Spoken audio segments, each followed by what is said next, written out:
Hello दोस्तों।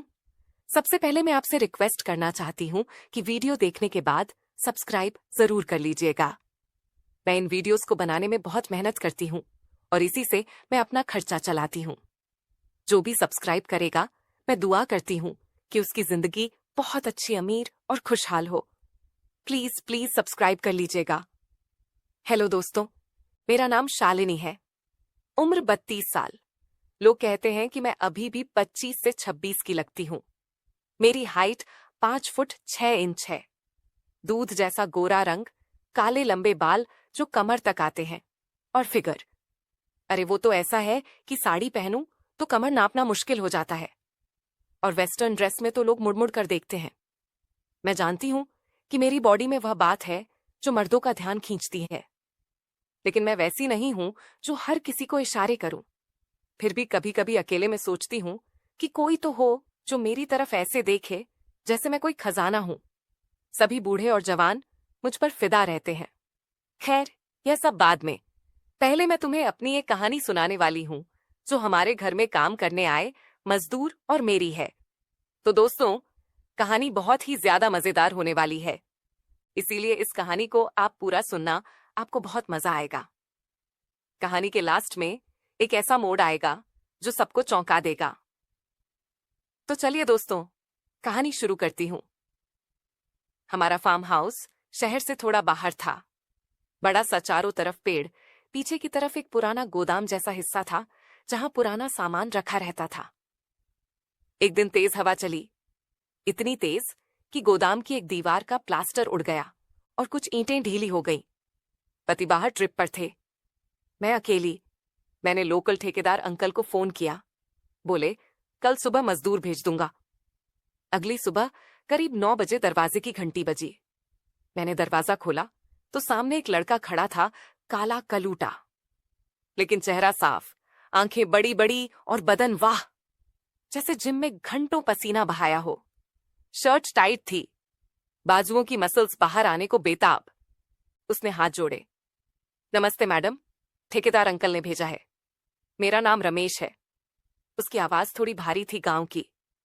मैंने कहा, आओ रमेश, पीछे चलो, दिखाती हूं क्या काम है।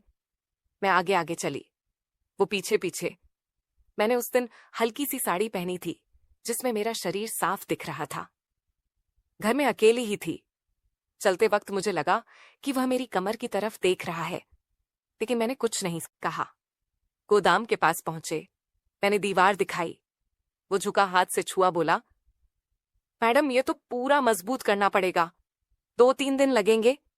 मैंने कहा, कोई बात नहीं, आराम से करो। चाय पियोगे? वो मुस्कुराया। जी मैडम, अगर आप बनाओगी तो जरूर। मैं किचन में चाय बनाने गई। वो बाहर काम शुरू कर दिया। मैं खिड़की से देख रही थी। उसने शर्ट उतार दी, बनियान में था, पसीना बह रहा था, धूप तेज थी, उसका बदन चमक रहा था। मैंने सोचा, कितना तगड़ा है यह लड़का। गांव का पानी हवा अलग ही होता है। चाय लेकर गई, वो हथौड़ा चला रहा था। मैंने कहा, रमेश चाय पी लो। वो रुका, पसीना पोंछा, चाय ली। बोला, मैडम आपकी चाय में कुछ जादू है, बहुत अच्छी बनी है। मैं हंस पड़ी। जादू तो मैं ही हूं। वो एक पल को मुझे देखता रहा, फिर नजर नीचे कर ली। मैंने कहा, आराम से काम करो, गर्मी तो बहुत है। वो बोला, मैडम गर्मी तो आपसे भी ज्यादा लग रही है। मैं चौंकी, लेकिन उसने तुरंत कहा, मतलब धूप से। हम दोनों हंस दिए। शाम तक वो काम करता रहा। मैं बीच बीच में पानी जूस लेकर जाती। एक बार वो सीढ़ी पर चढ़ा था, मैं नीचे खड़ी थी। ऊपर से उसकी नजर मेरे ऊपर पड़ी। मैंने साड़ी का पल्लू ठीक किया। वो बोला, मैडम सावधान रहना, कहीं गिर ना जाओ। मैंने कहा, तुम ऊपर हो, तुम गिरोगे तो मुझे नीचे पकड़ना पड़ेगा। वो हंसा। शाम को काम खत्म करके वह जाने लगा। मैंने पैसे दिए। बोला, कल फिर आऊंगा मैडम। मैंने कहा, हाँ आना जरूर। दूसरा दिन सुबह वो ठीक समय पर आया। आज मैंने कुर्ती और लेगिंग्स पहने थे घर में, आराम से। वो मुझे देखकर बोला, मैडम आज तो आप बहुत अच्छी लग रही हो। मैंने मुस्कुराकर कहा, तुम भी तो कल से ज्यादा स्मार्ट लग रहे हो। वह शर्मा गया। काम शुरू हुआ। आज वह दीवार में छेद कर रहा था। धूल बहुत उड़ रही थी। मैं पास खड़ी थी, बातें कर रही थी। मैंने पूछा, रमेश, शादी वादी हुई कि नहीं? वो बोला, नहीं मैडम, अभी तो मजदूरी कर रहा हूं, घर चलाना है। मैंने कहा, अच्छा, तो कोई पसंद की लड़की? वो रुका, मुझे देखा, बोला, पसंद तो बहुत है, लेकिन अमीर घर की लड़की कोई मजदूर को देखेगी भला? मैंने हंसकर कहा, देखती हैं, बहुत देखती हैं। वो चुप हो गया, फिर काम में लग गया। दोपहर में मैंने खाना बनाया, रोटी सब्जी दाल उसे बुलाया। हम बरामदे में बैठे। वो खा रहा था, तारीफ कर रहा था। बोला, मैडम, आपका हाथ का खाना खाकर लगता है जैसे माँ ने बनाया हो। मैंने कहा, माँ नहीं, कुछ और बन सकती हूं। वो प्लेट में देखने लगा। मैंने हंसते हुए कहा, मजाक कर रही हूं, लेकिन मन में सोचा, ये लड़का कितना शरीफ है। खाना खत्म करके वह बोला, मैडम, आप अकेली रहती हो, डर नहीं लगता? मैंने कहा, अब तुम आ गए हो तो डर किस बात का? वो मुस्कुराया। शाम को फिर चाय पी, बातें की। वो अपने गांव की बातें बताने लगा, कैसे खेत में काम करता था, नदी में नहाता था, गाय भैंस पालता था। मैं सुनती रही। बोला, मैडम, आपकी जिंदगी कितनी आराम की है। मैंने कहा, आराम तो है, लेकिन मजा नहीं। कोई साथ नहीं जो बात करे हाँ से। वो बोला, मैं तो हूं ना।